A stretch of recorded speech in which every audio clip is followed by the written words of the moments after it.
A time of industrialization and expansion was upon the United States. New technologies were being developed, and new jobs were being created and destroyed. Sound familiar? Of course it does. It describes our time right now. But I wasn't talking about the 2020s. I was talking about the post-Civil War Gilded Age, spanning from 1865 to 1900. You know about the popular phrase that history repeats itself? And it applies here. But I'm getting ahead of myself. Let's go back. At the start of the Gilded Age, railroads became very popular, despite already existing before 1865, and were upgraded as the years went by. They were built all across the country, going from 35,000 miles of rails to 192,000 by 1900.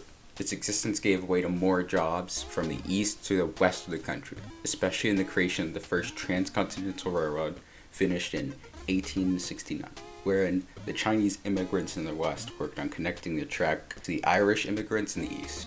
It helped the US with industrialization, helping them do stuff easier by speedily transporting goods across the continent and helping make and bolster new industries and opportunities. The Transcontinental Railroad, for example, connected the east to California, a place rich in gold.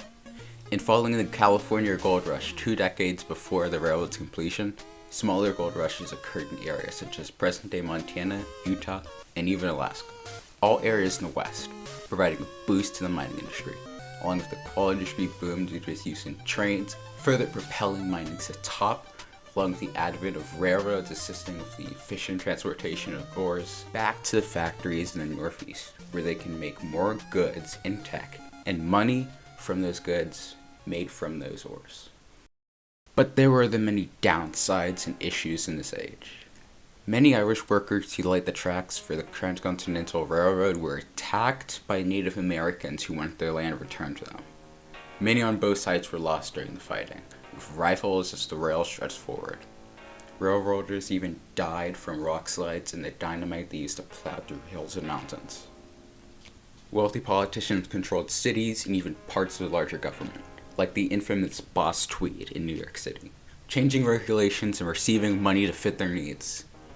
The big corporate people and businesses didn't care about what the people wanted. The American pageant stated that people would be born, become somewhat mature, mine early, and die young. They lived to work for the corporations, not to survive and feed themselves and their families. People striked against this injustice. When the leaders of the 4 largest railroad companies decided to cut employees' wages by 10% in 1877, workers from all over the country stopped working until President Hayes called federal troops and 100 dead by the end of the next few weeks. But people continued to strike, despite the government's strong alliance with and a reliance on the railroad industry. In 1892, the Populist Party, fighting against governmental injustice, revolted at Andrew Carnegie's Homestead Steel Plant. The company sent in around 300 Pinkerton detectives to the plant, starting a firefight in which many died. The strikers triumphed over the Pinkerton's forces before state forces were sent in to stop the strike in Union. Nevertheless, people striked against this injustice, with the Homestead strike being a huge turning point in how people viewed the government and factories. But the railroad and mining industries didn't last forever, at least not to the same extent they were back in that age.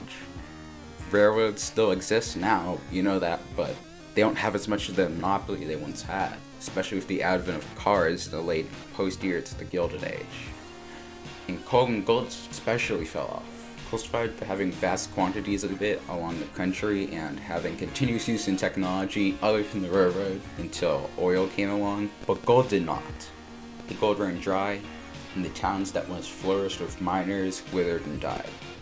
Mining and railroads stayed important, but significantly less than what it was before. And this is how it connects back to AI. AI is something very important in our lives right now. Something very important in the US right now that rose sharply in popularity despite its continued existence for decades prior. It's something that has changed our very lives and how we view it. It's something that has caused strike after strike and protest after protest across the US.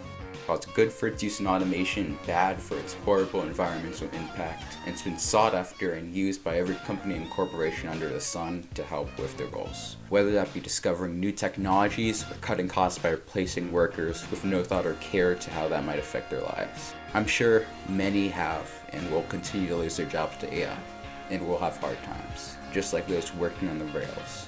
Not exactly, but you know what I mean. And even though we haven't had that crash yet, like what happened with gold, many people believe it's coming.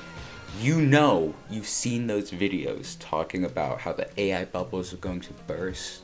The Pandemic of 1873, an economic crisis that affected North America and Europe, was largely caused by a speculative bubble bursting in the Gilded Age industries.